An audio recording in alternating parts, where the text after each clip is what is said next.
హరే కృష్ణ. అందరికీ కూడా భాగవతామృతం కార్యక్రమానికి స్వాగతం అండి. ఒక కార్యక్రమం మొదలు పెట్టుకునే ముందు ప్రార్థనలు చేద్దాము.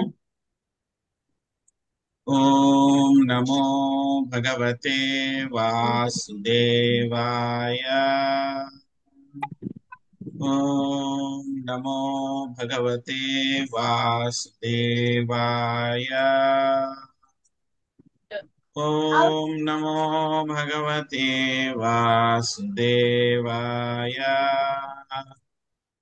నారాయణం నమస్కృత్య నరం చైవ నరోత్తమం దేవీం సరస్వతిం వ్యాసం తదో జయముదీరయేత్.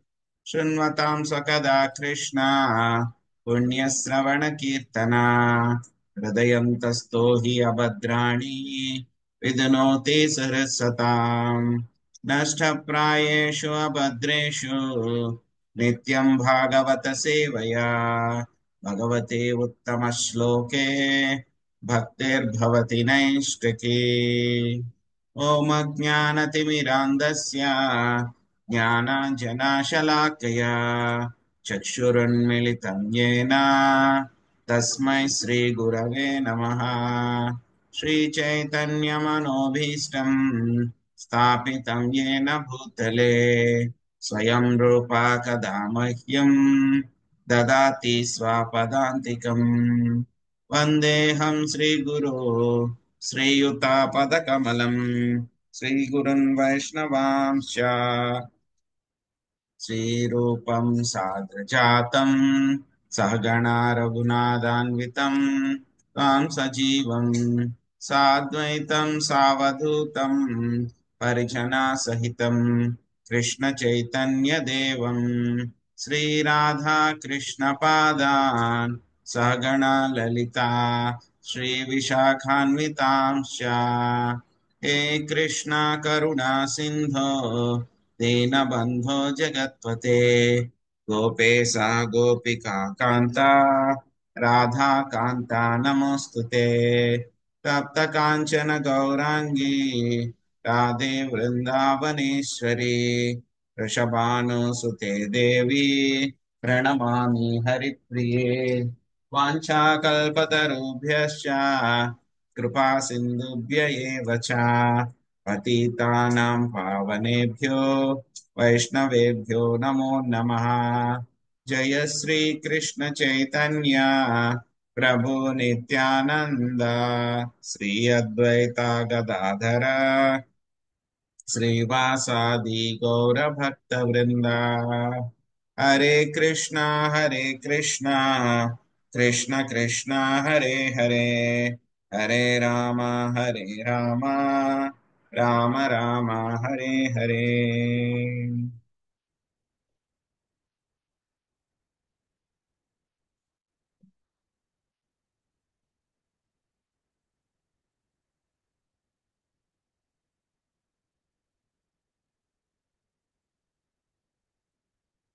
హరే కృష్ణ. ఈరోజు మనము శ్రీమద్ భాగవతము షష్ఠీ స్కందంలో 14వ అధ్యాయం యొక్క అధ్యాయం పేరు చిత్రకేతువు శోక పరితప్తుడగుట అనేటువంటి యొక్క అధ్యాయం. ఇది మనము నేర్చుకోవడానికి ప్రయత్నిద్దాము. జయలక్ష్మి మాతాజీ మీరు 1-2 పారాగ్రాఫ్లు చదవండి. శశికళ మాతాజీ 3వ పారాగ్రాఫ్ చదవండి. హరే కృష్ణ ప్రభుజీ, ధన్యవాద ప్రణామాలు. 14వ అధ్యాయం. వృత్రాసురుని వంటి దానవుడు మహాభక్తుడు ఎట్లు కాగలిగానని పరీక్షిత్ మహారాజు తన గురుదేవుడగు సుఖదేవ గోస్వామిని ఈ 14వ అధ్యాయంలో అడిగాను. ఆ సందర్భమున వృత్రాసురుని పూర్వజన్మము వివరింపబడినది. చిత్రకేతువు కథ. పుత్రుని మరణము వలన అతడు శోక పరితప్తుడగుట దాని యందు తెలుపబడినవి. లక్షలాది జీవరాశులలో మానవుల సంఖ్య అది స్వల్పమైనది. నిజముగా ధర్మపరులైన మానవులలో కేవలం కొందరే భవబంధ విముక్తికి ఆతృత పడుదురు. ఆ ప్రకారము భవబంధ విముక్తిని గోరేడి వేలాది జనులలో ఒకానొకడు మాత్రమే అసత్ సాంగత్యము నుండి లేదా భౌతిక కల్మషముల నుండి బయటపడగలడు.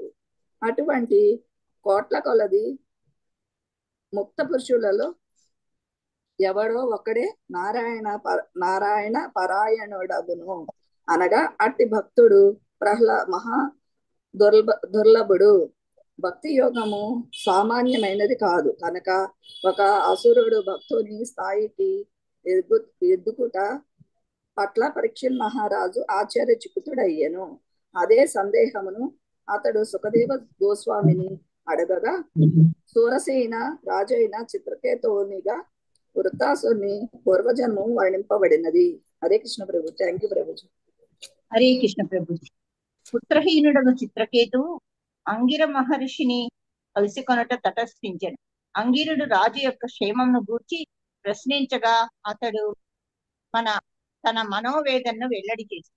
అంతటా మహర్షి అనుగ్రహంచే రాజు మొదటి భార్య అయిన కృతజ్ఞుతికి అశ్వశోకప్రదుడగు పుత్రుడు జన్మించాడు.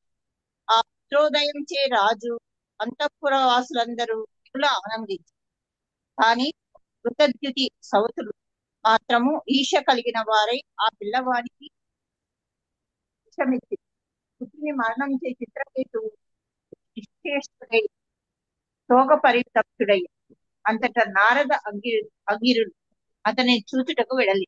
హరే కృష్ణ. ధన్యవాదాలు. హరే కృష్ణ. శ్రీ పరీక్షిదువాచ రజస్తమస్య స్వభావస్య బ్రహ్మన్ వృత్రస్య పాప్మనః నారాయణే భగవతి కథమాసి దృఢామతిః. సుబ్రహ్మణ్య ప్రభుజీ మీరు భాష్యము అనువాదం చదవండి.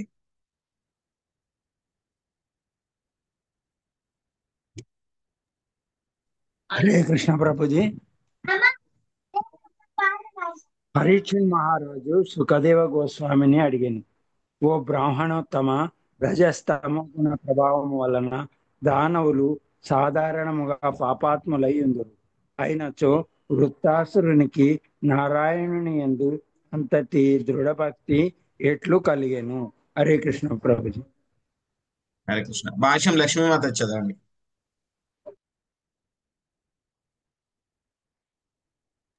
హరే కృష్ణ ప్రభుజీ. నేనా అండి? అవునండి అవునండి, జీ లక్ష్మీమాత. హరే కృష్ణ. ఈ భౌతిక జగత్తులో ప్రతి ఒక్కడు రజస్తమో గుణయుతుడే అయి ఉండును. కానీ ఆ గుణములను జయించి సత్వగుణ స్థితికి రానిదే విశుద్ధ భక్తుడయ్యే అవకాశమే లేదు. ఈ విషయమును స్వయముగా శ్రీకృష్ణ భగవానుడే భగవద్గీత 7:28 యందు ధృవపరిచెను. ఏషాం త్వంతగతం పాపం జనానాం పుణ్యకర్మణాం తే ద్వంద్వ మోహ నిర్ముక్త భజంతే మాం దృఢవ్రతాః. పూర్వజన్మలలో ప్రస్తుత జన్మలో పుణ్యకార్యములను చేసి పాపమును నశింపజేసుకుని మనుషులు ద్వంద్వమోహముల నుండి పూర్తిగా విడివడిన వారై దృఢవ్రతముతో నా సేవయందు నిమగ్నులగుదురు. వృత్రాసురుడు దానవుడు కనుక మహోన్నత భక్తునిగా నగుట అతనికి ఎట్లు సాధ్యపడినని పరీక్షణ్ మహారాజు ఆశ్చర్యచకుతుడయ్యాను. హరే కృష్ణ ప్రభుజీ. ధన్యవాదాలండి. దేవానాం శుద్ధ సత్వానాం ఋషీణాం చామలాత్మనాం భక్తిర్ముకుంద చరణేన ప్రాయేణోపజాయతే.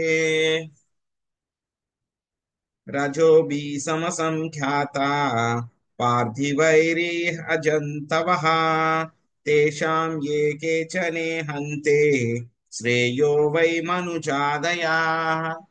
శాంతి మాతాజీ 2వ శ్లోకం 3వ శ్లోకం అనువాదాలు చదవండి. హరే కృష్ణ ప్రభుజీ. సత్వగుణయుతులకు దేవతలు భౌతిక భోగ కల్మషము తొలగిన ఋషులు కూడా ముకుంద పాద పద్మములకు విశుద్ధ భక్తిని చేయజాలరు. అయినచో వృత్రాసురుడు అంతటి మహాభక్తుడు ఎట్లు కాగలిగెను? ఈ భౌతిక జగత్తులో పరమాణు సంఖ్యలో జీవరాశి ఉన్నది. ఆ జీవరాశిలో కొందరే మానవులు, ఇక వారిలో కొందరే ధర్మపరులై ఉందురు. హరే కృష్ణ ప్రభుజీ. ధన్యవాదాలు.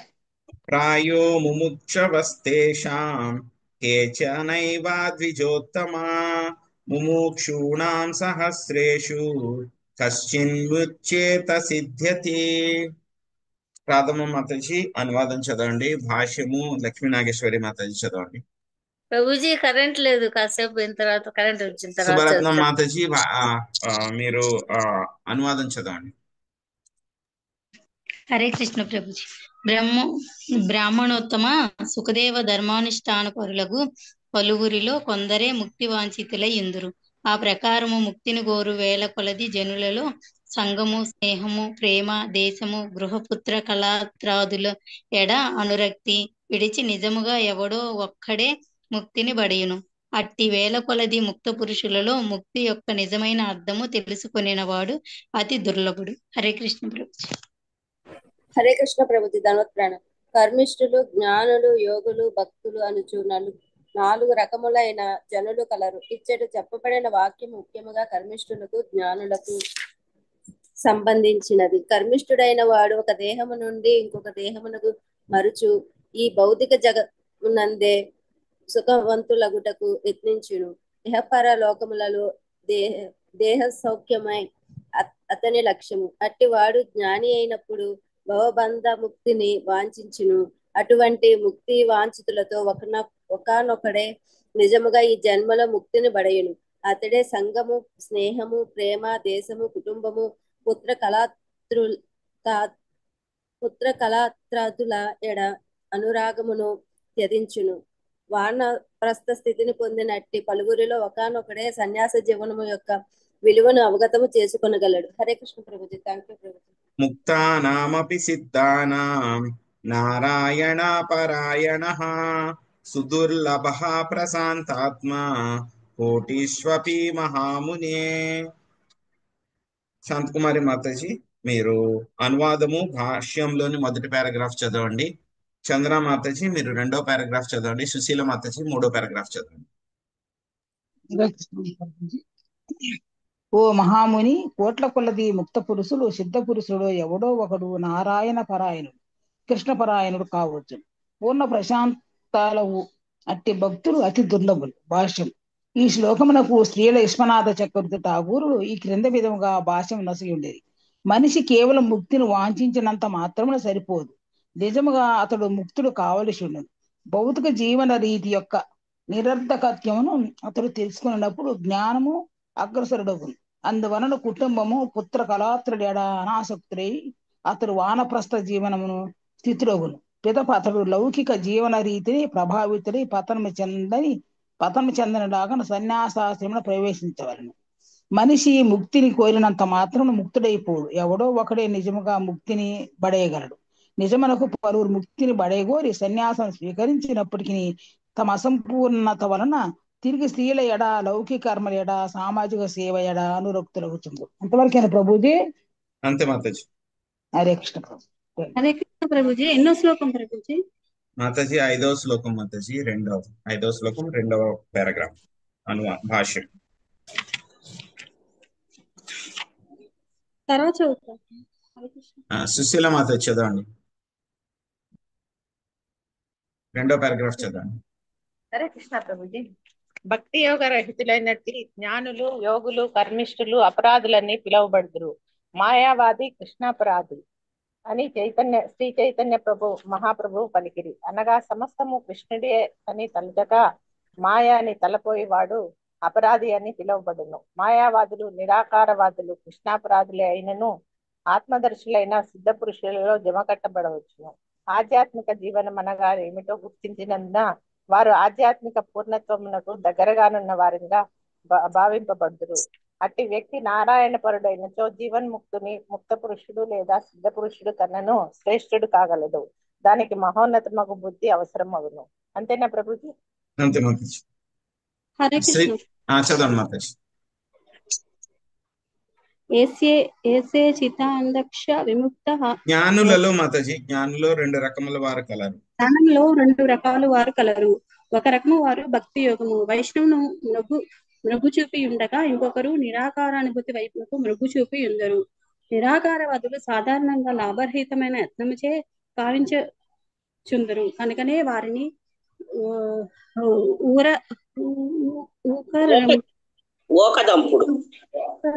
స్థూల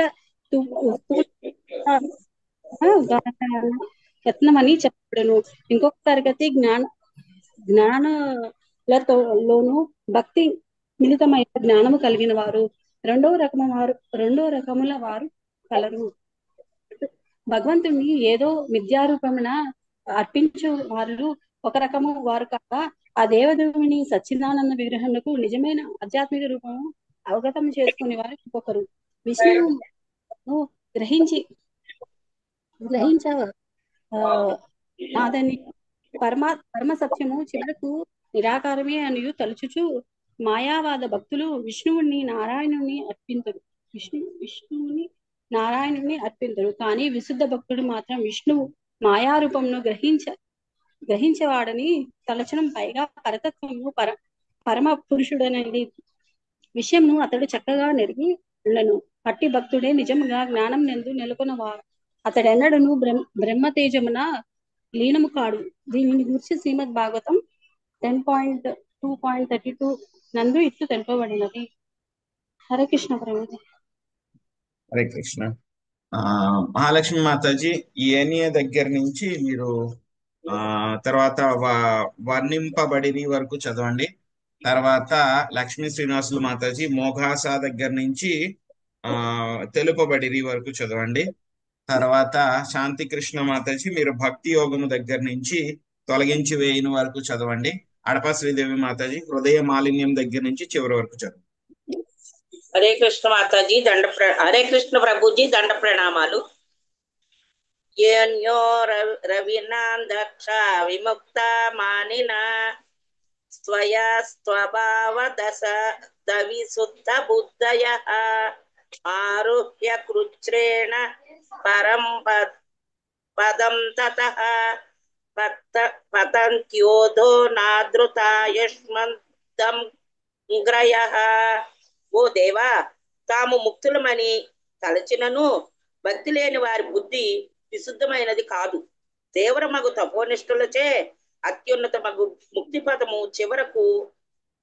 పదము వరకు చేరినప్పటికీ నీ పాదపద్మములను ఆశ్రయించని కారణమున వారు తిరిగి తప్పక సంసారమున పడుదురు. దీనికి నిదర్శనము భగవద్గీత 9.11 యందు తెలుపబడినది. ఆ సందర్భమున శ్రీకృష్ణ భగవానుడు ఇట్లు పలికెను, అవి జానాంతి మాం మూఢ మానుషాం తనుమాశ్రిత పరం భావో మజానంతో మమ భూత మహేశ్వరం. నేను మానవ రూపమును అవతరించినప్పుడు మూఢులు నన్ను అపహాస్యము చేయుదురు.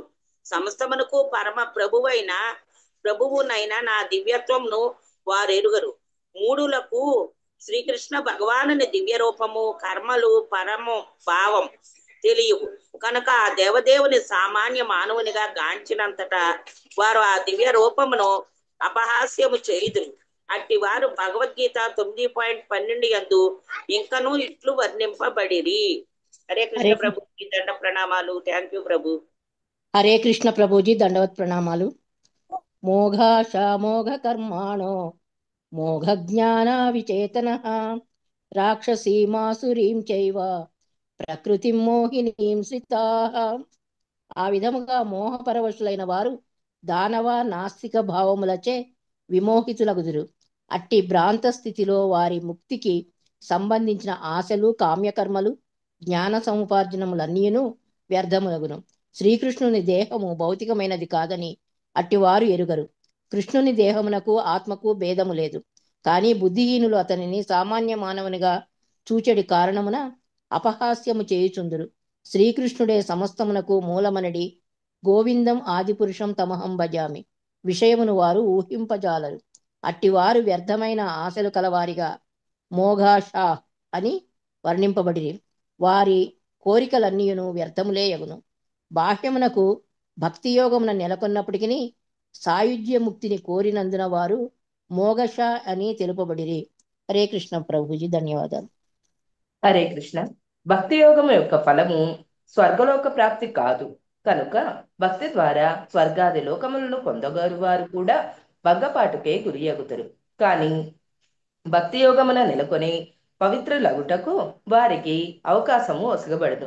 దీనిని గూర్చి శ్రీమద్ భాగవతము 1వ స్కందము 2వ అధ్యాయం 17వ శ్లోకమునందు ఇట్లు తెలుపబడినది. శృణ్వతాం స్వకథా కృష్ణః పుణ్యశ్రవణ కీర్తనః హృద్యంతస్థో హి అభద్రాణి విధినోతి సుహృత్సతాం.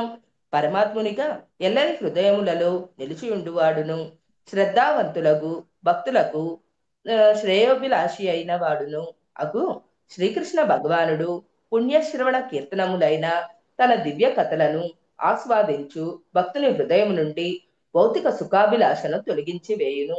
Thank you Prabhuji. హరే కృష్ణ. హృదయ మాలిన్యము తొలగనిదే ఎవ్వడను విశుద్ధ భక్తుడు కాజాలడు. కనుకనే సుదుర్లభ అను పదము ఈ శ్లోకమున వాడబడినది. వందలు వేలు కాదు, కోట్ల కొలది ముక్త పురుషులలోనూ ఒక విశుద్ధ భక్తుడు అతి దుర్లభుడు. అందుచేతనే కోటిష్వపి అను పదము ఇచ్చట వాడబడినది. ఈ సందర్భమున మధ్వాచార్యులు తంత్ర భాగవతము నుండి ఈ క్రింది శ్లోకమును ఉదహరించిరి. నవకోటస్థు దేవానాం ఋషయ సప్తకోటయః నారాయణాయః సర్వే ఏ కేచిత్ నారాయణః. 9 కోట్ల మంది దేవతలు, 7 కోట్ల మంది ఋషులు కలరు. వారందరూ నారాయణాయ అని నారాయణుని భక్తులు పిలువబడుదురు. కాని వారిలో కొద్ది మందే నారాయణ పరాయణులు. నారాయణాయ దేవా ఋష్యాద్యాస్త పారాయణః బ్రాహ్మద్యాః కేచనైవ స్తుః సిద్ధో యోగ సుఖం లభన్.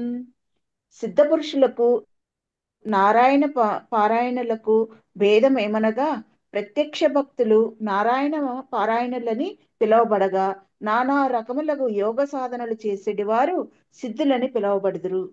హరే కృష్ణ. హరే కృష్ణ. సో పరీక్షిత్ మహారాజు ఆయన ప్రశ్న వేస్తున్నారన్నమాట. సో కిందటి అధ్యాయంలో మనం చూసాం ఏ విధంగా అయితే కనుక ఇంద్రుడు వృత్తాసురుని చంపడం జరిగింది. చంపిన తర్వాత మళ్ళీ ఇంద్రుడు గొప్ప వైష్ణవుని చంపారు కాబట్టి, బ్రాహ్మణుని చంపారు కాబట్టి, హత్యాపాతకం చుట్టుకుంది కాబట్టి, ఆ యొక్క బ్రహ్మహత్యాపాతకం వెంబడిస్తూ ఉంటే కనుక అన్ని చోట్ల నుంచి కూడా ఆయన తప్పించుకుని ఆ యొక్క మానస సరోవరంలో లక్ష్మీదేవి యొక్క రక్షణలో తామర తూడులో ఒక 1000 సంవత్సరాలు ఉండి ఆ యొక్క నారాయణుడి మీద ఆయన ధ్యానం చేస్తూ దాని నుంచి ఆయన బయటపడ్డారు. సో ఏ విధంగా బయటపడ్డారు? బయటపడిన తర్వాత ఆ మధ్య ఉన్నటువంటి సమయంలో నహుష ఏ విధంగా అయితే కనుక ఒక 1000 సంవత్సరాలు ఇంద్రుడి కింద ఉన్నారు. సో నహుషుడు ఏ విధంగా మళ్ళీ ఆ సచీదేవిని పొందాలి అని చెప్పి ప్రయత్నించి ఆయన మళ్ళీ భంగపాటుకు గురయ్యాడు అనేటువంటి విషయము. ఆ తర్వాత మళ్ళీ 1000 సంవత్సరాల తర్వాత మళ్ళీ ఇంద్రుడి చేత వచ్చి అందరూ కూడా అశ్వమేధ యాగం చేయించి ఆ యొక్క కష్టాల నుంచి కూడా పాపం నుంచి బయటపడేశారు అనేటువంటి విషయం అంతా తెలుసుకున్నాం. అక్కడతోటి మనకి ఇంద్రుడి యొక్క వృత్తాంతం పూర్తయింది అనమాట. కానీ పరీక్షిత్ మహారాజుకు ఒక ప్రశ్న వచ్చేసింది అనమాట. సో ఏమిటి? ఒక రాక్షసుడు వృత్తాసురుడు, అటువంటి రాక్షసుడు గొప్ప నారాయణ పరాయణుడు ఎలా అయిపోయాడు? మామూలుగా చూస్తే కనుక దానవులందరూ కూడా ఎలా ఉంటారు? వాళ్ళు రజస్తమో గుణాల్లో ఉంటారు. వాళ్ళందరూ కూడా చాలా పాపాత్ములై ఉంటారు వాళ్ళందరూ కూడా. సో అటువంటి ఒక శరీరంలో ఉన్నటువంటి వృత్తాసురుడు గొప్ప భక్తుడు, నారాయణ పరాయణుడు. నారాయణుడి పట్ల అంతటి దృఢభక్తి ఎలా కలిగింది? ఎంతటి దృఢభక్తి అంటే కనుక మనం చూసాం అన్నమాట. ఇంద్రుడి యొక్క వజ్రాయుధం కింద పడిపోతే కూడా ఎంకరేజ్ చేస్తున్నారు ఆయన. ఇంద్రపద వజ్రాయుధం పట్టుకో, తీసుకో, నన్ను చంపేసే అని చెప్పి ఎంకరేజ్ చేస్తున్నారు ఆయన. సో ఎందుకు ఎంకరేజ్ చేస్తున్నారంటే అందులో స్వలాభం ఆయనకి. ఎందుకు? చంపేస్తే కనుక నేను వైకుంఠానికి వెళ్ళిపోతాను, ఈ భౌతిక ప్రపంచం నుంచి బయటపడిపోతాను అని చెప్పి టెన్షన్ ఉండదు అని చెప్పి ఆయన భగవంతుడు నారాయణుడి దగ్గరికి వెళ్ళాలి అని చెప్పి ఆతృతతో ఉన్నారు కాబట్టి ఇంద్రుడిని అలా ఎంకరేజ్ చేశారు. అదంతా కూడా మనం చూసాం అన్నమాట. కానీ ఎందుకు అలాగా అంతటి దృఢభక్తి ఎలా దొరికింది అతనికి? అంతటి దృఢభక్తి ఎలా వచ్చింది ఆయనకి అని చెప్పారు. సో అది కూడా మనకి భాష్యంలో ప్రభుపాదుల వారు చెప్తున్నారు. ఏషాత్వాం అంతగతం పాపం ఆ యొక్క శ్లోకం ద్వారా పూర్వ జన్మలలో ప్రస్తుత జన్మలలో పుణ్య కార్యములను చేసి పాపములను నశింప చేసుకొనిన మనుజులు ద్వంద్వ మోహం నుండి పూర్తిగా విడవడిన వారై దృఢవ్రతముతో నా సేవ యందు నిమగ్నులగుదురు అని చెప్పేసి మనకి చెప్తున్నారు. సో వృత్తాసురుడు దానవుడు కనుక మహోన్నత భక్తునిగా ఆగుట ఎట్లు సాధ్యపడెను అని చెప్పేసి యొక్క పరీక్షిత్ మహారాజు ఆశ్చర్యపడ్డారనమాట. మళ్ళీ ఇంకా చెప్తున్నారనమాట. దేవతలు ఎలా ఉంటారు? మామూలుగా సత్వగుణంలో ఉంటారు. అలాగే భౌతిక కల్మషం తొలగినటువంటి ఋషులు కూడా ఏం చేస్తూ ఉంటారు, చాలా మంది ఉంటారు, వాళ్ళు కూడా సత్వగుణంలో ఉంటారు. వీళ్ళిద్దరూ కూడా ఎంతమంది ఉన్నా సరే వాళ్ళందరూ కూడా ముకుందుడి యొక్క పాద పద్మాలకి వాళ్ళు విశుద్ధ భక్తిని చెయ్యరు. అంటే ప్యూర్ డివోషనల్ సర్వీస్, శుద్ధ భక్తిని వాళ్ళు కూడా చేయలేరు, దేవతలు కూడా చేయలేరు, చాలా మంది ఋషులు కూడా చేయలేరు ఆ యొక్క విశుద్ధమైనటువంటి భక్తి. అయినా వృత్తాసురుడు అంతటి మహాభక్తుడు ఎలా అవ్వగలిగాడు? మామూలుగా చూస్తే కనుక ఈ యొక్క భౌతిక ప్రపంచంలో లెక్కలేనంత జీవరాశి ఉంటుంది. పరమాణువులు ఎన్ని ఉన్నాయో అంత సంఖ్యలో జీవరాశులు ఉంటారన్నమాట. వాటిలో కూడా మనం చూసాం, మనుష్యానాం సహస్రేషు కశ్చిత్ యతతి సిద్ధయే యతతామపి సిద్ధానం కశ్చిన్ మాం వేత్తి తత్వతః. భగవద్గీతలో కూడా స్వామి చెప్పారు మనం. సో ఎంతో మంది మనుషుల్లో అన్నమాట, జీవుల్లోనే మనిషి యొక్క జీవితం రావడం చాలా కష్టం. అటువంటి మనిషి జీవితం వచ్చిన తర్వాత కూడా ఉమ్, అందులో కూడా ఈ యొక్క ఆత్మ సాక్షాత్కారం కోసం ప్రయత్నించేటువంటి వాళ్ళు చాలా తక్కువ మంది ఉంటారు. అటువంటి ఆత్మ సాక్షాత్కారం కోసం ప్రయత్నించి అందులోనే వాళ్ళు ప్రయత్నం చేసిన వాళ్ళలో కూడా పూర్తిగా పూర్ణత్వాన్ని సాధించినటువంటి వాళ్ళు ఇంకా ఇంకా చాలా అరుదుగా ఉంటారు అని చెప్పి స్వామి చెప్పారు. సో అదే విషయాన్ని పరీక్షిత్ మహారాజ్ కూడా ఇక్కడ మనకి ఇంకా ఎలాబరేట్ గా చెప్తున్నారు అన్నమాట. అదే విషయాన్ని కూడా ఏం చెప్తున్నారు, పరమాణు సంఖ్యలో జీవరాశులు ఉన్నాయి మొత్తం ఇక భౌతిక ప్రపంచంలో అంతా. పరమాణువులు ఎన్ని ఉన్నాయి అంటే కనుక లెక్క పెట్టలేము, అంత జీవరాశులు ఉన్నాయి. అందులో కొంతమంది మాత్రమే మానవులు ఉన్నారు. ఆ మానవుల్లో కూడా కొంతమంది మాత్రమే ధర్మాన్ని పాటించేటువంటి వాళ్ళు, ధర్మపరాయణులు కొంతమంది మాత్రమే ఉన్నారు. వాళ్ళలో కూడా ధర్మాన్ని పాటించేటువంటి వాళ్ళు కూడా, వాళ్ళలో కూడా ముక్తి కోరుకునేటువంటి వాళ్ళు ఇంకా తక్కువ. ముక్తి కోరుకునేటువంటి వాళ్ళు ఇంకా తక్కువ. ఇంకా ముక్తిని కోరుకునేటువంటి వాళ్ళలో కూడా ఇంకా కొన్ని వేల మందిలో కూడా ఏంటంటే కనుక వాళ్ళందరికీ కూడా ఒకే, వాళ్ళు ముక్తి కోరుకుంటేనే సరిపోదు. అందులో కూడా ఏంటంటే కనుక సంఘం, స్నేహం, ప్రేమ, దేశము, గృహ, పుత్ర, కళత్రాదుల పట్ల అనురక్తి, ఇవన్నీ కూడా విడిచిపెట్టినటువంటి వాళ్ళు ఎవరో ఒక్కళ్ళు మాత్రమే ముక్తిని పొందుతారన్నమాట. సో అటువంటి వేల కొద్ది ముక్తి పురుషుల్లో కూడా ముక్తి అంటే ఏమిటి అనేటువంటి అర్థం చేసుకున్నటువంటి వాళ్ళే చాలా అరుదు. ఇక్కడ రకరకాలైనటువంటి గ్రేడేషన్స్ అన్ని కూడా చెప్తున్నారు. ఒకసారి మనం డీటెయిల్ గా చూద్దాం. సో మొట్టమొదట అనంత కోటి జీవరాశులు, అందులో మానవులు ఎంతమంది ఉన్నారు? ఆ మానవుల్లో కూడా మళ్ళీ ధర్మాన్ని పాటించేటువంటి వాళ్ళు ఇంకా చాలా తక్కువ. ఆ ధర్మాన్ని పాటించేటువంటి వాళ్ళలో కూడా ముక్తి కాములు, ముక్తిని కోరుకునేటువంటి వాళ్ళు ఇంకా తక్కువ. అటువంటి ముక్తిని కోరుకునేటువంటి వాళ్ళల్లో కూడా భౌతిక బంధాల పట్ల, భౌతిక విషయాల పట్ల ఆసక్తి లేనటువంటి వాళ్ళు ఎవరు? వానప్రస్థులు ఇంకా తక్కువ మంది ఉన్నారు. అటువంటి వానప్రస్థుల్లో కూడా నిజమైనటువంటి ముక్తి అంటే ఏమిటి, నిజమైనటువంటి ముక్తి అంటే ఏమిటి అంటే కనుక సాయుధ్య ముక్తి గురించి మాత్రమే తెలుసుకున్నటువంటి వాళ్ళు ఇంకా తక్కువ మంది ఉంటారు. వాళ్ళు కూడా కాకుండా ఇంకా నారాయణ యొక్క భక్తులు ఇంకా చాలా తక్కువగా ఉంటారు. అంటే ఇంకా మళ్ళీ ఇంకోసారి చూద్దాం, వేలాది మంది ఆటమ్స్ అన్ని కూడా చూసాం. సో ఎవరైతే కనుక ముక్తిని కోరుకుంటారో అందులో కొంతమంది మాత్రమే ముక్తిని పొందగలుగుతారు, వానప్రస్థుల్లో అన్నమాట. సో మళ్ళీ వాళ్ళల్లో కూడా మళ్ళీ సన్యాసం తీసుకున్నటువంటి వాళ్ళు ఇంకా చాలా తక్కువ మంది ఉంటారు.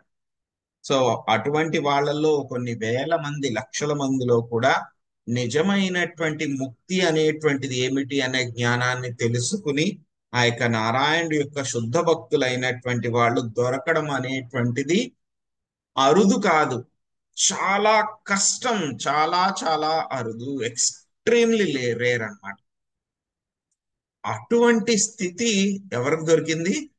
వృత్తాసురుడికి దొరికింది. హౌ ఇట్ ఈస్ పాసిబుల్, ఏ విధంగా జరిగింది అని చెప్పేసి చెప్తున్నారు. ఇక్కడ మనకి భాష్యంలో శ్రీల ప్రభుపాదుల వారు చాలా చక్కగా చెప్పారు అన్నమాట. సో ఏం చెప్తున్నారు, విశ్వనాథ్ చక్రవర్తి ఠాకూర్ల వారు చెప్తున్నారంట. సో మనిషి కేవలము ముక్తి వాంఛించినంత మాత్రమున సరిపోదు, నిజముగా అతడు ముక్తుడు కావలసి ఉండును. అందరూ కావాలని కోరుకుంటారు, ముక్తి కావాలి అని చెప్పేసి, కానీ ఎంతమంది కావాలి అని చెప్పి ప్రయత్నం చేస్తూ ఉన్నారు? చాలా గట్టిగా ప్రయత్నం చేస్తూ ఉన్నారు. సో దానికోసం ఏంటి, ముందుగా వచ్చేటువంటి వాళ్ళు ఎవరు, జ్ఞానులు ఉంటారు. భౌతిక జీవనం అనవసరం అని చెప్పి తెలుసుకున్నటువంటి వాళ్ళు. సో వాళ్ళల్లో కొంతమంది ఏమంటారు, భార్య పిల్లల్ని పుత్రుల్ని వీళ్ళందరినీ కూడా వదిలిపెట్టి వానప్రస్థంలో కొంతమంది ఉంటారు. సో ఆ విధంగా ఇంకా ముందుకు వెళ్తే కనుక ఏమవుతుంది, సన్యాసం తీసుకున్నటువంటి వాళ్ళు ఉంటారన్నమాట. కోరుకున్న ముక్తి కోరుకుంటే మాత్రమే సరిపోదు, ఎవరో ఒక్కళ్ళు మాత్రమే నిజమైనటువంటి ముక్తిని పొందగలరు. సన్యాసం తీసుకున్నంత వారిలో కూడా ఏంటంటే కనుక చాలా మంది మళ్ళీ వాళ్ళు వెనక్కి వచ్చేస్తూ ఉంటారు. వెనక్కి వచ్చి ఏం చేస్తూ ఉంటారు, స్త్రీల పట్ల కొంతమంది ఆసక్తి పెంచుకుంటూ ఉంటారు, కొంతమంది లౌకిక కర్మల పట్ల ఆసక్తి పెంచుకుంటూ ఉంటారు, కొంతమంది సామాజిక సేవ అని చెప్పి ఆసక్తులు పెంచుకుంటూ ఉంటారు అన్నమాట. సో ఏం చెప్తున్నారు, ఈ యొక్క జ్ఞానులు, యోగులు, కర్మిష్ఠులు వీళ్ళందరినీ కూడా ఏమంటున్నారు, అపరాధులు అని చెప్పి పిలువబడుతున్నారు. చైతన్య మహాప్రభు చెప్పారనమాట, మాయావాదులు ఎవరంటే వాళ్ళందరూ కూడా కృష్ణుడి పట్ల అపరాధులు అన్నమాట వాళ్ళందరూ కూడా. సో జ్ఞానుల్లో రెండు రకాలైనటువంటి జ్ఞానులు ఉంటారన్నమాట. సో ఒక జ్ఞానులు ఏం చేస్తూ ఉంటారు, వాళ్ళు నిరాకారవాదం పైన వాళ్ళు మొగ్గు చూపుతూ ఉంటారన్నమాట. సో వాళ్ళు ఏమంటారు, వాదం పైన మొగ్గు చూపేటువంటి వాళ్ళు ఏమంటారు అని అంటే కనుక, వాళ్ళు నారాయణుడికి రూపము ఏమిటి, ఆ యొక్క రూపము మాయా, ఇంతకుముందు రూపం లేదు, ఆ రూపం ఇప్పుడు వచ్చింది, మళ్ళీ ఆయనకి అవతారం అయిపోయిన తర్వాత ఆ రూపం అంతా కూడా మళ్ళీ ఆ యొక్క మాయలో కలిసిపోతుంది. ఆ రూపం లేదు ఆయనకి, ఆయన మాయాధీశుడు కాదు, మాయ యొక్క కంట్రోల్లో ఉన్నారు అని చెప్పి చెప్పేటువంటి వాళ్ళు ఉంటారన్నమాట. వాళ్ళు మొదటి కేటగిరీ. రెండవ కేటగిరీ ఏంటి, నిజమైనటువంటి భక్తి యోగం చేసేటువంటి వాళ్ళు. వాళ్ళకి తెలుసు అనమాట, నారాయణుడు మాయాధీశుడు, ఆయన పూర్తిగా ఆధ్యాత్మికము, సచ్చిదానంద విగ్రహుడు అని చెప్పి తెలుసుకునేటువంటి వాళ్ళు ఇంకా చాలా అరుదుగా ఉంటారన్నమాట. సో ఆ తర్వాత ఇంకేం చెప్తున్నారు, సో చాలా తెలుసుకునేటువంటి వాళ్ళు కూడా చాలా మంది తక్కువ. భగవద్గీతలో స్వామి చెప్పినట్లు అన్నమాట, అవజానంతి మామూఢ శ్లోకంలో, సో నేను అవతారం తీసుకుని వచ్చినా సరే నన్ను ఎవరు అర్థం చేసుకుంటారు, చాలా తక్కువ మంది అర్థం చేసుకుంటారు అని చెప్పి స్వామి చెప్తున్నారు అన్నమాట. సో ఈ విధంగా ఎవరైతే కనుక ఆ విధంగా చక్కగా అర్థం చేసుకున్నటువంటి వాళ్ళలో కూడా భక్తి యోగంలో ముందుకు వెళ్ళి ఎవరో కొంతమంది మాత్రమే ఆయనకి శుద్ధ భక్తి చేయగలరు. అటువంటి భక్తులు దొరకడం అనేటువంటిది చాలా చాలా అరుదుగా ఉంటుంది. వృత్రస్తు సకదం పాపః సర్వలోకోపతాపనః ఇత్థం దృఢమతి కృష్ణ అసీత్ సంగ్రామ ఉల్బణే. గీతా కుశల్ మాతాజీ, మీరు అనువాదం భాషను చదవండి. హరే కృష్ణ ప్రభుజీ. వృత్రాసురుడు యుద్ధాగ్ని యందు నిలిచి ఉండెను. ఇతరులకు సదా దుఃఖమును కష్టమును కలిగించిన అతడు పరమపాపి, అపకీర్తి కలవాడు అయి ఉండెను. అట్టి దానవుడు కృష్ణ భక్తి కలవాడగుట ఎట్లు సాధ్యపడెను? భాష్యం. కోట్ల కొలది జనులలో నారాయణ పరాయణుడు, విశుద్ధ భక్తుడు సుదుర్లభుడని ఇదివరకే వివరింపబడినది. అయినచో ఇతరులకు దుఃఖమును కష్టమును కలిగించుటయే తన కర్తవ్యమైనట్టి వృత్రాసురుడు యుద్ధరంగమనందునను అట్టి భక్తుల్లో ఒకనిగా నగుట పరీక్షిత్ మహారాజుకు ఆశ్చర్యమును కలిగించెను. వృత్రాసురుడు ఆ రీతిగా ఉన్నతిని బడయుటకు కారణమేమిటి? హరే కృష్ణ. అత్ర న సంశయో భూయన్ శ్రోతుం కౌతూహలం ప్రభో యః పౌరుషేణ సమరే సహస్రాక్షామతోషయత్. పార్వతీ మాతాజీ అనువాదం చదవండి. హరే కృష్ణ. ప్రభు సుఖదేవ, వృత్రాసురుడు పాపి అయిన దానవుడే అయినను క్షత్రియ పౌరుషమును చూపి రణరంగమున ఇంద్రుని ప్రసన్నుని కావించెను. అట్టి దానవుడు ఎట్లు కృష్ణ భక్తుడు కాగలిగెను? ఈ పరస్పర విరుద్ధములైన విషయములు నాకు గొప్ప సందేహమును కలుగజేయుచున్నవి. దీనిని గూర్చి వినుటకు నేను కుతూహల పడుతున్నాను. హరే కృష్ణ. శ్రీసూతం వాచ పరీక్షితోదసం ప్రశ్నం భగవాన్ బాధారాయణిః నిసంయాశ్రద్ధధానస్య ప్రతినంద్యావచో బ్రవీత్. శ్రీసుకం వాచ శృణుష్వావహితో రాజా నితిహాసామిమం యథా శ్రుతం ద్వైపాయనా ముఖాన్నా నారదాద్దా దేవలాదపి. నాగం సునీత మాతాజీ, మీరు 8, 9 శ్లోకాల అనువాదం చదవండి.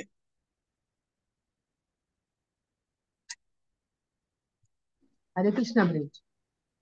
శ్రీ శివత గోస్వామి పలికెను.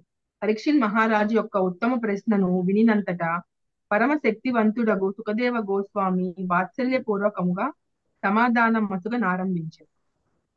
శ్రీ సుఖదేవ గోస్వామి పలికెను. రాజా, వ్యాసదేవుడు నారదుడు దేవలుని వలన నేను వినినట్టి ఈ ఆ ఇతిహాసమును ఇప్పుడు చెప్పెదను. శ్రద్ధతో ఆలకింపుము. థ్యాంక్ యూ ప్రభు. సో వృత్తాసురుడు ఆ యుద్ధంలో ఉన్నాడనమాట. యుద్ధంలో అందరికీ కూడా ఏం చేశాడైనా దుఃఖాన్ని కష్టాన్ని కలిగించినటువంటి గొప్ప పాపి అన్నమాట, పరమ పాపి, అపకీర్తి కలవాడై ఉన్నాడనమాట. అటువంటి దానవుడికి కృష్ణ భక్తి కలవాడు అంటే కనుక అది ఎలాగ సాధ్యమైంది?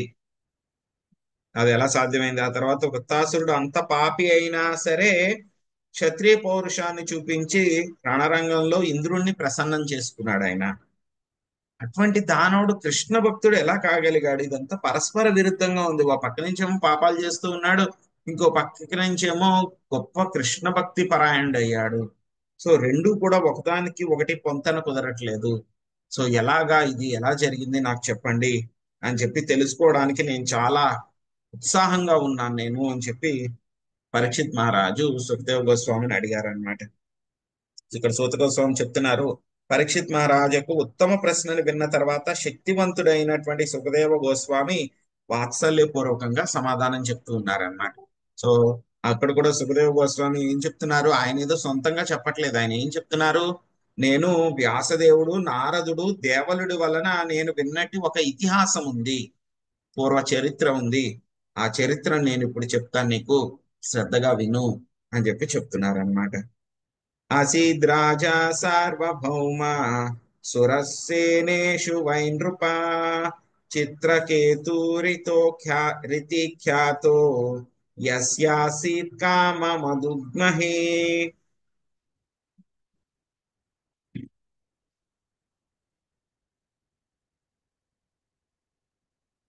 శశికళ మాతాజీ చదవండి అనువాదము భాష్యము. హరే కృష్ణ ప్రభు. పరీక్షిత్ మహారాజు సూరసేన దేశంన చిత్రకేతు అను ఒక రాజు ఉంటాడు. సమస్త భూమండలమును అతడు పరిపాలించాడు. అతని పరిపాలనలో భూమి సమస్త అవసరములను సమకూర్చి ఉంది. భాష్యం. చిత్రకేతువు రాజ్యపాలనం చేసినప్పుడు ధరణి సమస్త జీవన అవసరములను ఉత్పత్తి చేసేదనడి విషయము ఇచ్చట అత్యంత ప్రధానమైనది. దీన్ని గూర్చి ఈశోపనిషత్తు మొదటి మంత్రం నందు ఇట్లు చెప్పమండి. ఈశావాస్యమిదం సర్వం ఇంత జగత్యాం జగత్తేన తేన భుంజీదా మా కృతస్య సిద్ధనం. విశ్వమందలి సమస్త స్థావర జంగమంలో భగవంతునికే చెంది ఉండి అతని చేతనే నియంత్రింపబడ్డాడు కనుక ప్రతి ఒక్కడు తన అవసరముల కొరకు ఒసగబడిన వానినే గ్రహించి ఇతరులకు ఒసగబడిన వానిని స్వీకరింపకుండవలె. పరమ నియామకుడగు శ్రీకృష్ణ భగవానుడే ఈ భౌతిక జగత్తును సృష్టించను. ఇది పరిపూర్ణమైన కొరత లేనట్టి. అతడే సమస్త జీవుల అవసరములను తీర్చుచున్నాడు. అట్టి అవసరములన్నీను భూమి నుండి ఉద్భవించను. ఈ విధముగా ధరణియే సమస్తం సమకూర్చున్నదై ఉన్నది. ఉత్తముడగు పరిపాలకుడు ఉన్నప్పుడు అది జీవన అవసరములను పుష్కలంగా అవసరగలదు. కానీ ఉత్తముడగు పరిపాలకుడు లేనప్పుడు కరువు ఏర్పడగలదు. కామద్దు అనే పదము ఒక ప్రాధాన్యం. అది శ్రీమద్ భాగవతం 1.10.4 నందు మరొక చోట కామం వవర్ష పర్జన్య సర్వకామ దుఘామహి. ధర్మరాజు పరిపాలనలో మేఘములు జనులు కోరినంత వర్షమును కురిపించినవనియు ధరణి జీవన అవసరములను పుష్కలంగా ఒసిగినదనియు చెప్పబడ్డది. కొన్ని కాలములలో అధిక వర్ష ఋతువు, మరికొన్ని కాలములలో వర్షాభావము కలుగుట మన అనుభవంలోని. ధరణి నిజముగా దేవదేవుని ఆధీనమందే ఉన్నది కనుక దాని ఉత్పాదకతపై మన నియంత్రణము పనిచేయు. భగవానుడు తన ఆజ్ఞ చే ధరణి పుష్కలంగా ఉత్పాదన చేయులాగున లేదా అల్పముగా ఉత్పాదన చేయులాగున చేయగలడు. పవిత్రుడైన రాజు శాస్త్ర నిర్దేశానుసారము భూమిని పరిపాలించినచో సహజముగానే తగినంత వర్షం కురిసి జనులందరకు సరిపడు ధాన్య రాశులు పండగలవు. ప్రతి ఒక్కరూ తగినంతగా ధనధాన్యములు కలిగి ఉన్నందున ఒకరికొకరు స్వలాభం కొరకు పీడించే ప్రశ్నయే ఉదయించు. నల్ల బజారు వ్యాపారము అక్రమ లావాదేవీలు సహజంగానే ఆగిపోగలవు. పరిపాలకునికి ఆధ్యాత్మిక శక్తి సామర్థ్యములు లేనంత వరకు కేవలము రాజ్యపాలనము మానవుని సమస్యలను పరిష్కరింపజాలదు. అతడు ధర్మరాజునో పరీక్షిత్తునో లేదా శ్రీరామచంద్రునో పోలవలెను. అప్పుడే జనులు పరమ సుఖమయులు. హరే కృష్ణ ప్రభు. ధన్యవాదాలు. తస్య భార్యా సహస్రాణం సహస్రాణి దశాభవన్ శాంతనీకశ్చాపి నృపో నలేభేతాసు సంతతిం రూపౌదర్యావయో జన్మ విద్వైశ్వర్యా శ్రియాధిభిః సంపన్నస్య గుణైః సర్వైర్ చింతావంద్యాపతేరభూత్.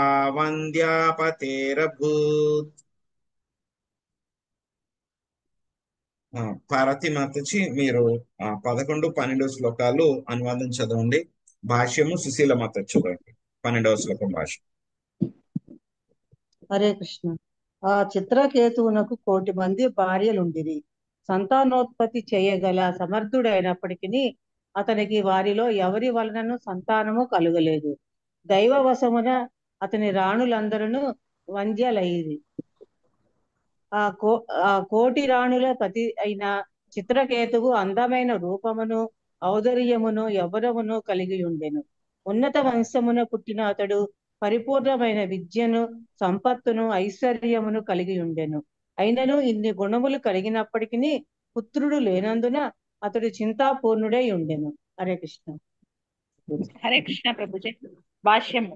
ఆ రాజు మొదటి భార్యను కట్టుకున్న తరువాత ఆమెకు సంతానము కలుగకపోవటచే రెండవ భార్యను, మూడవ భార్యను వరుసగా మిగిలిన వారిని పరిణయమాడినట్లు గోచరించుతున్నది. కానీ ఆ రాణులలో ఎవరినూ సంతానవంతులు కాలేదు.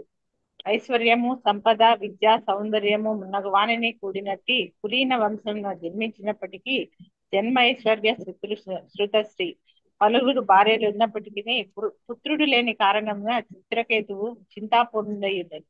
నిక్కముగా అతని చింత సహజమైనదే. కేవలము భార్యను కలిగి ఉండి సంతానము లేకపోవుట గృహస్థ జీవనమునకు అర్థము కాదు. పుత్రహీనం గృహం శూన్యం అని చాణక్య పండితుడు పలికెను. అనగా గృహస్థునికి పుత్రుడు లేనిచో అతని ఇల్లు ఎడారితో సమానమే. పుత్రుని పొందజాలక చిత్రకేతువు నికముగా దుఃఖభాగుడయ్యాడు. అందువలన అతడు పలుమార్లు వివాహము చేసుకున్నట్టు కూడా జరిగింది. ఒకరికన్నను ఎక్కువ మందిని వివాహం ఆడుట క్షత్రియులకు అనుమతింపబడినది. అదే ఆ రాజు కావించు. అయినను అతనికి సంతానము కలగలేదు. హరే కృష్ణ ప్రభు. నతస్య సంపదా సర్వే మహిష్యో వామలోచనా సార్వభౌమశ్చ భూశ్చేయ మభవన్ ప్రీతిహేతవః తస్యైకదాతు భవన మంజీరా భగవాన్ ఋషిః లోకాననుచరన్నేత నుపాగచ్యద్య దృచ్ఛయా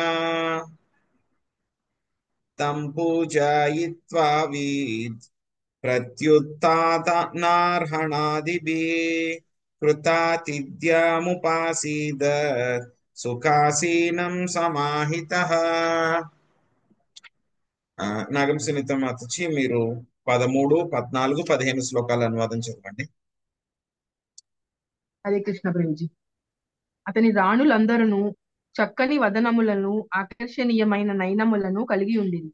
అయినను తన సంపదలు కాని వేల కొలది రాణులు కాని తాను దేనికి సార్వభౌముడో అట్టి ధరణి కాని అతనికి ఆనందకారకములు కాకపోయినవి. 14. ఒక మారు అంగీర ఋషి యథేచ్ఛగా విశ్వమంతటను సంచరించుచు చిత్రకేతు భవనమునకు అరుదించెను. 15th శ్లోకం. అంతట చిత్రకేతువు వెంటనే ఆసనము నుండి లేచి నిలబడి అతనిని అర్చించెను. ఆహార పానీయములు నిచ్చి ఆ మహోన్నతుడగు అతిథికి ఆతిథ్యదాతగా తన కర్తవ్యమును నిర్వహించెను. అంగీరుడు తుకాసీనుడైనంతట మనస్సును ఇంద్రియములను నిగ్రహించి అతడు ఆ ఋషి పాదముల చెంత నేలపై కూర్చుండెను. హరే కృష్ణ. హరే కృష్ణ. మహర్స్థిస్తాముపాసీనం ప్రశ్రయాయావనతం క్షితౌ ప్రతిపూజ్య మహారాజా సమాభాష్యేదమబ్రవీత్. అంగీరం వాచా అపి తే నామయం స్వస్తి ప్రకృతీనాం తదాత్మనః యదా ప్రకృతిభిర్గుప్తః పుమాన్ రాజా చ సప్తభిః. జయలక్ష్మి మాతాజీ మీరు 16, 17 శ్లోకాల అనువాదం చదవండి. భాష్యము స్వప్న మాతాజీ చదవండి. హరే కృష్ణ మాత దండవత్ ప్రణామాలు. పరీక్షిత్ మహారాజా చిత్రకేతువు వినయముతో ఉండి తన సోదరుడు చెంత కూర్చున్నంతట ఆ ఋషి అతని గౌరవ మర్యాదలకు అభినందించి ఇట్లు పలికెను. అంగీరా మహర్షి పలికెను, రాజా నీ దేహము మనసు రాజ పరివారము సంపత్తులు క్షేమముగా నున్నవా? ప్రకృతి యొక్క సంపత్తు గుణములు మహత్తత్వము అహంకారము 5 ఇంద్రియార్థములు సక్రమముగా ఉన్నప్పుడు పంచభూతములందున్న జీవుడు సుఖీ అగును. ఈ 7 తత్వములు లేకుండా అతడు జీవింపజాలడు. అదే విధముగా ఉపదేశకుడు స్వామి లేదా గురువు, మాత్యులు, రాజ్యము, దుర్గము, శోకాగారము, రాజదండము, మిత్రులు అనేడి 7 తత్వములచే రాజు ఎల్లవేళలా కాపాడుచుండును. హరే కృష్ణ ప్రభు. థ్యాంక్ యూ ప్రభు. హరే కృష్ణ ప్రభు. దండవత్ ప్రణాం. భాష్యము. శ్రీధర స్వామి వారు తమ భాగవత భాష్యమునందు ఇట్లు పేర్కొనిరి. స్వామ్యమాత్యౌజనపద దుర్గద్రవీణ సంచయా దండో మిత్రం చ తస్యైత సప్త ప్రకృతయో మత. రాజు ఒంటరివాడు కాడు, అతనికి ఒక గురువు ఉండును. అమాత్యులు, రాజ్యము, దుర్గములు, కోశాగారము, పరిపాలనము, మిత్రులు కూడా ఉందురు. ఈ 7 అంశములు సక్రమముగా నున్నచో రాజు సుఖీ అగును. భగవద్గీత యందు వివరింపబడినట్లు దేహినోస్మిన్ యదా దేహే, జీవుడు మహత్తత్వము, అహంకారము, పంచతన్మాత్రలతో కప్పబడి ఉన్నాడు. ఈ సప్త ప్రకృతులు సక్రమముగా నున్నప్పుడు జీవుడు ఆనందమయ స్థితిలో నుండును. పరివారము అనుకువ గలవారై నెమ్మదిగా ఉన్నప్పుడు సాధారణంగా రాజు సుఖి అయి ఉండును. కనుకనే రాజు యొక్క ఆరోగ్యమును గూర్చి సప్త పరివారము యొక్క క్షేమమును గూర్చి అంగిర ఋషి ప్రశ్నించెను. ఏ మిత్రుడినైనా మనము క్షేమ సమాచారమును అడిగినప్పుడు అది కేవలము అతనిని గూర్చియే గాక అతని కుటుంబమును గూర్చి, రాబడిని గూర్చి, పరిజనమును గూర్చి కూడా అయ్యుండును. ఆ అంశములన్నీయును క్షేమముగా నున్నప్పుడే అతడు సుఖభాగుడు కాగలడు. థ్యాంక్ యూ ప్రభు. హరే కృష్ణ. హరే కృష్ణ. సో ఇప్పుడు సుఖదేవ్ గోస్వామి ఆ వృత్తాసురుడు యొక్క పూర్వజన్మ యొక్క వృత్తాంతాన్ని చెప్తున్నారన్నమాట. సూరసేన దేశంలో చిత్రకేతు అనేటువంటి ఒక రాజు ఉండేవాడు అన్నమాట. సో మొత్తం భూమండలాన్ని అంతటినీ కూడా అతను పరిపాలించేటువంటి వాడు. సో అతను చాలా ధర్మాత్ముడు అవ్వడం మూలంగా భూమి ఏం చేసేది, మొత్తము ప్రజలందరికీ కావలసినటువంటి జీవన అవసరాలన్నింటినీ కూడా సమకూరుస్తూ ఉండేదన్నమాట. సో మనకి ఇక్కడ ప్రభుపాదులు వారు చెప్తున్నారు ఈశోపనిషత్తులో మొదటి శ్లోకం అన్నమాట. ఈశావాస్యామిదం జగత్ యత్కించ జగత్యాం జగత్ తేన త్యక్వేన భూంజిత మాతృడా కస్య సిద్వనం. సో మొత్తం యొక్క భౌతిక ప్రపంచంలో కనబడేటువంటివి స్థావర జంగమాలు అన్ని కూడా ఎవరి యొక్క ఆస్తులు? అవన్నీ కూడా శ్రీకృష్ణ భగవానుడి యొక్క ఆస్తులు అన్నమాట అవన్నీ కూడా. సో అందులో కూడా ఏంటంటే కనుక మనకి మన యొక్క కోటా ప్రకారము కొంత ఇవ్వబడింది అన్నమాట. దానితోటి మనం సంతోషంగా ఉండాలి. అంతేగాని వేరే వాళ్ళకి ఇవ్వబడినటువంటి వాటిని మనము బలవంతంగా తీసుకోవాలి అని చెప్పి ప్రయత్నించకూడదు. మనకి ఏదైతే కోటా ప్రకారం ఇచ్చారో అది మాత్రమే మనం తీసుకోవాలన్నమాట. సో మనం చూస్తాం ప్రభుపాదుల వారు ఇక్కడ ధర్మరాజు యొక్క పరిపాలనలో మనకి మొదటి స్కందంలో వచ్చింది అనమాట. ఆయన యొక్క పరిపాలనలో చాలా ధర్మాత్ముడు కాబట్టి ఆయన భూదేవి ఏదైతే ఉందో మొత్తం అంతా కూడా కావలసినటువంటి అవసరాలన్నింటినీ కూడా ఆవిడ సమకూర్చేది అనమాట. పరీక్షిత్ మహారాజు కాలంలో కూడా మొత్తం అన్ని అవసరాలు ఎటువంటి కొరత లేకుండా సమకూర్చేది అనమాట. ఆవులైతే కనుక ఎంతో ఆనందంగా ఉన్నాయి కాబట్టి ఆ ఆవుల పొదుగులన్నీ కూడా చాలా బరువుగా అయిపోయి నేలని పాలతోటి తడిపేసేవి అనమాట, ఓవర్ఫ్లో అయిపోయేవి, అంతగా పాలిచ్చేవి అనమాట ఆవులు. సో అదే విధంగా మనం కూడా చూసాం, మనం పృథు మహారాజు సమయంలో కూడా వేణా సమయంలో ఏం చేసింది, భూదేవి మొత్తం అన్ని తీసి లోపలికి దాచేసుకుంది మొత్తం ఆవిడ. కానీ ఎప్పుడైతే పృథు మహారాజు ఆవిడని వెంబడించారో మళ్ళీ పృథు మహారాజు యొక్క శక్తిని చూసిన తర్వాత ఆవిడ ఏం చేసింది, మొత్తము ఆ యొక్క జీవులకు కావాల్సిన అవసరాలన్నీ కూడా మళ్ళీ బయటికి తీసుకొచ్చి ఆవిడ ఇచ్చింది అనమాట. సో రాజు ధర్మాత్ముడు అయితే కనుక ఏం చేస్తుంది, భూదేవి మొత్తం అన్నిటినీ కూడా సమకూరుస్తుంది అనమాట. ఒకవేళ ధర్మాత్ముడు కాదు, ప్రజలు పాపాత్ములు అయితే కనుక ఆవిడ ఏం చేస్తుంది, మెల్లమెల్లగా వాటిని అన్నిటినీ కూడా లోపలికి దాచిపెట్టేసుకుంటుంది అనమాట. సో అదే విధంగా ఏం చేస్తుంది, మనం కావాలంటే కనుక నీళ్లు పోయగలుగుతాము, కానీ భూమిలో ఉండేటువంటి సారాన్ని మనం ఏమీ చేయలేం, దాన్ని వృద్ధి చేయలేం. ఆ సారం వృద్ధి ఎవరు చేస్తారు, భూమాత మాత్రమే చేయగలుగుతుంది అనమాట. సారం బాగా వృద్ధి చెందింది అనుకోండి, బాగా మంచి పంటలు పండుతాయి. సారం లేకపోతే కనుక నీళ్లు పెట్టినా, మొక్కలు వేసినా, విత్తనాలు వేసినా సరే పండవు ఒక్కొక్కసారి. సో సారం చాలా ఇంపార్టెంట్. అది ఎలా ఉంటుంది, ప్రజలు అదేవిధంగా రాజు యొక్క పాలన మీద అది ఆధారపడి ఉంటుంది అనమాట. సో చిత్రకేతు మహారాజుకి మొత్తం 1,000,000 మంది భార్యలు ఉన్నారనమాట. ఆయన కూడా సంతానాన్ని వృద్ధి చేయడానికి సమర్థుడే అయి ఉన్నాడు ఆయన. అయినా సరే భగవంతుడి యొక్క వశం మూలంగా, ఎందుకంటే కనుక సంతానం కలగాలి అని అంటే కనుక భగవంతుడి యొక్క కృప ఉండాలి, లేకపోతే కలగరు. ఆయనకి 1,000,000 మంది రాణులు ఉన్నా సరే వాళ్ళలో ఎవరికి కూడా సంతానం అనేటువంటిది కలగలేదన్నమాట. ఆ రాణులు కూడా ఎలా ఉన్నారు, వాళ్ళందరూ, చిత్రకేతు ఎలా ఉన్నాడు, చాలా అందమైన రూపము, చాలా ఔదార్యము, యవ్వనము కలిగి ఉన్నాడు అన్నమాట. సో ఉన్నత కుటుంబంలో పుట్టి ఆయన విద్య, సంపత్తు, ఐశ్వర్యము అన్నీ ఉన్నాయి, మంచి లక్షణాలు కూడా ఉన్నాయి, మొత్తం అన్నీ ఉన్నా సరే కానీ ఏమిటి, ఒక్కటి మాత్రం లేదు. ఏమిటా ఒకటి, సంతానం లేదు. సంతానం లేదు అని చెప్పి ఆయన ఎప్పుడు కూడా బాధపడుతూ ఉన్నాడు అనమాట. సో మొదట ఒక భార్యను పెళ్లి చేసుకున్నాడు ఆయన, సంతానం కలగట్లేదు. మళ్ళీ రెండవ భార్యను పెళ్లి చేసుకున్నాడు, మళ్ళీ సంతానం కలగట్లేదు. అలా ఒకటి తర్వాత 2, 3, 4 అలాగా 1,000,000 మంది భార్యల్ని, అందరూ చక్కగా ఉన్నటువంటి వాళ్ళు, అందంగా ఉన్నటువంటి భార్యలు అయినా సరే ఎవరి వల్ల కూడా సంతానం కలగట్లేదు. చాణక్య పండిత చెప్తారన్నమాట, పుత్రుడు లేనటువంటి గృహం ఎలా ఉంటుందంట, వా యొక్క గృహస్థికి ఎలా ఉంటుందంటే ఎడారిలాగా ఉంటుంది అని చెప్పి చెప్తున్నారు. రాళ్ళందరూ కూడా చాలా అందంగా ఉన్నారు, ఆకర్షణీయంగా ఉన్నారు, ఎంతో సంపద ఉంది, కానీ ఎవరికి కూడా పిల్లలు కలగలేదు, కాబట్టి ఆయనకి ఆనందం లేదనమాట. సో ఈ విధంగా రాజుగారు ఆయన, చిత్రకేతు మహారాజు ఆయన బాధపడుతూ ఉన్నారనమాట. ఒకసారి అంగీరస ఋషి ఏం చేస్తున్నారు, ఆయన మొత్తం విశ్వమంతా కూడా తిరుగుతూ ఉన్నారు. తిరుగుతూ తిరుగుతూ ఏం చేశారు, ఆయన చిత్రకేతు యొక్క భవనానికి వచ్చారనమాట. సో అప్పుడు చిత్రకేతు ఏం చేశాడు, వెంటనే ఆయన యొక్క ఆసనం నుంచి నిలబడి ఏం చేశారంటే కనుక ఆయన అర్చించారనమాట.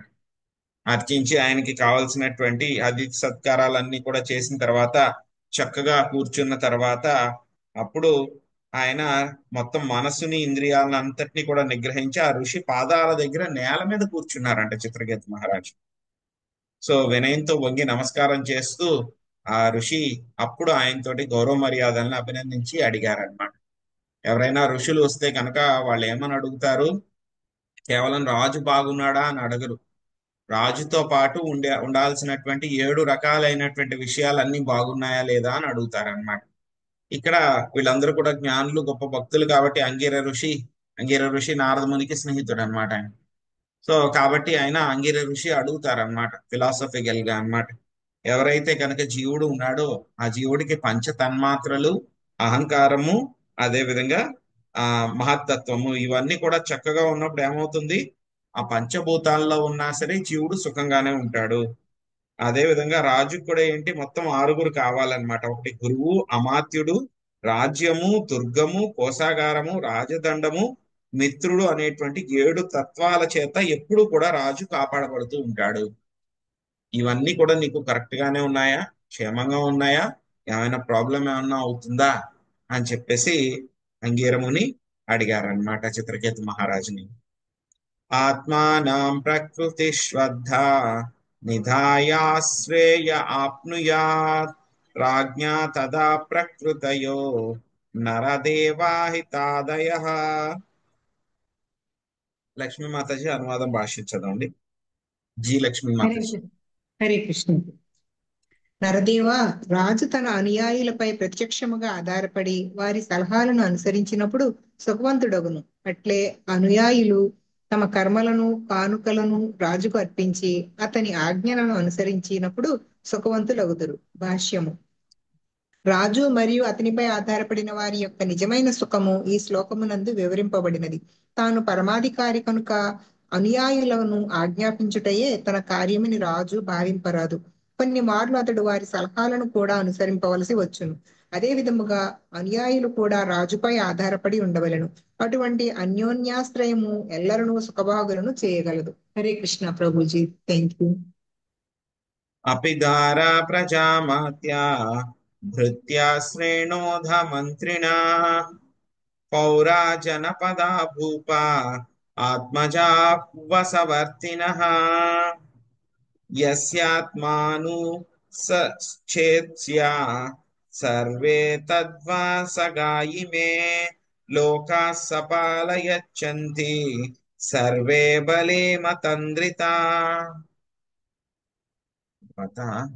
గీత కుశల్ మాతాజీ మీరు 19వ శ్లోకము అనువాదం భాష్యం చదవండి.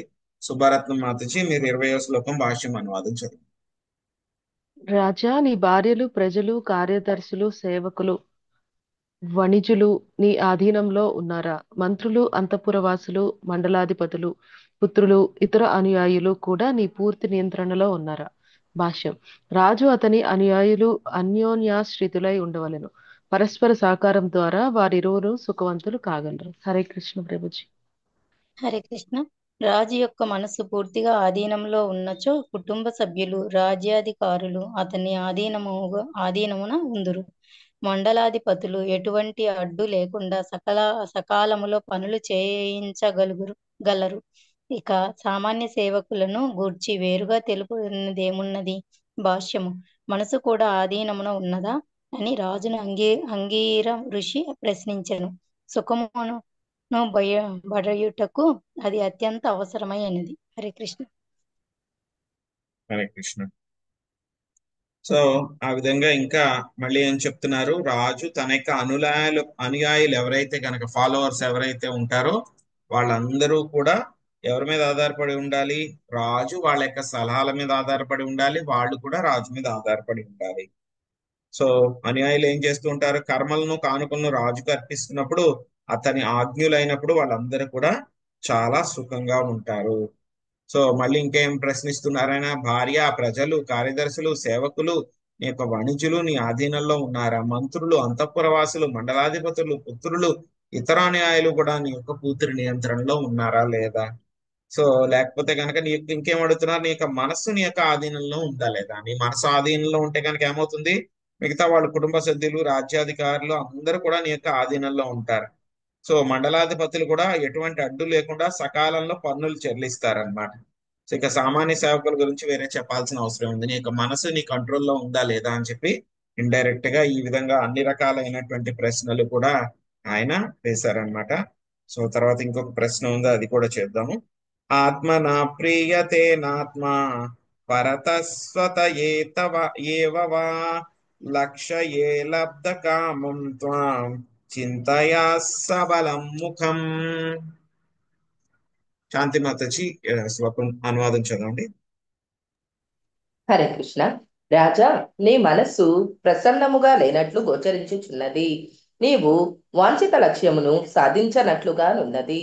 దానికి నీవే కారణమా లేక ఇతరుల వలన కలిగినదా? వివరణమైన ముఖమే నీ తీవ్రమగు